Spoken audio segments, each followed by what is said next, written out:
जय मुक्ताई वार्ता news channel मध्ये आपले हार्दिक स्वागत आहे। महायुतीचे नेते मंत्री गिरीश महाजन यांच्यावर एकनाथ खडसे यांनी केलेल्या गंभीर आरोपाचा निषेध करीत तसेच महिला IAS अधिकारी यांचा उल्लेख करून तमाम महिला अधिकाऱ्यांना संशयाच्या फेऱ्यात अडकवण्याचा प्रकार धक्कादायक असल्याचे निवेदनात नमूद करीत गिरीश महाजन व महिला IAS अधिकारी यांची बदनामी केल्याप्रकरणी खडसे यांच्यावर कठोर कारवाई करण्यात यावी अशा मागणीचे निवेदन मुक्ताईनगर शिवसेनेतर्फे तहसीलदार आणि पोलीस निरीक्षक यांना देण्यात आले। यावेळी उपजिल्हा प्रमुख छोटू भोई, युवासेना जिल्हा प्रमुख पंकज राणे तसेच भाजप तालुका अध्यक्ष प्रफुल्ल जावरे, शिवसेना उप तालुका प्रमुख प्रफुल्ल पाटील, शहर प्रमुख गणेश टोंगे, युवासेना तालुका प्रमुख जितेंद्र मोरे, नगरसेवक युनुस खान, संतोष माळी, पप्पू मराठे आदींची उपस्थिती होती। पाहुयात शिवसेना जिल्हा प्रमुख पंकज राणे काय म्हणाले।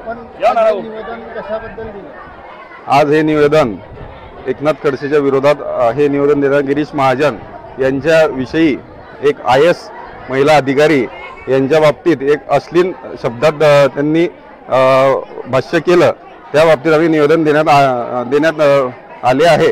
कारण की आम्ही राजकारण पाहत असताना राजकारणात एवढे मोठे व्यक्ती किंवा एवढे दिग्गज नेते जर कधी अशा भाषेत ते बोलत असतील तर आम्ही राजकारणात येऊन हे कोणता भोग घ्यावा, कारण की कोणत्याही समस्यावर न बोलता ते एक तर महिलांविषयी एक तर महिलांच्या घाणेरड्याविषयी ते इतर सातत्याने ते बोलत राहतात, त्याच्याविषयी आम्ही ते निवेदन देण्यात आले।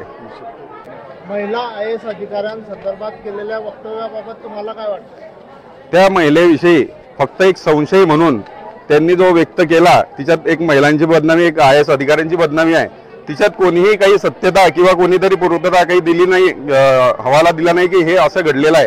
तर त्यांच्या मनाने ते एक महिला अधिकाऱ्यांना ते वारंवार गिरीश भाऊंचं नाव घेताना त्यांना वारंवार महिलांची ज्यात बदनामी होते त्याचा आम्ही निषेध करतो। गिरीश महाजनांनी त्यांच्यावर आता पलटवार करताना सांगितलं, मी जर बोललो तर तुम्हाला गोळे मारतील लोक, असं काय आहे की एकनाथ खडसेंनी आज U-टर्न घेऊन टाकला असेल? ते आता तिच्यात गिरीश भाऊंकडे काही क्लिपा असतील, आम्हाला वाटतं त्यात गिरीश भाऊंकडे बरेचसे क्लिपा असतील आणि अनेकदा कॉलेजच्या संदर्भात इतर सगळ्यांना माहिती आहे, ते बोलायचं नाही पण इतर सगळ्यांना माहिती आहे, ते कदाचित गिरीश भाऊंकडे पण ते क्लिप असतील, त्याच्यामुळे त्यांनी U-टर्न घेतला असेल।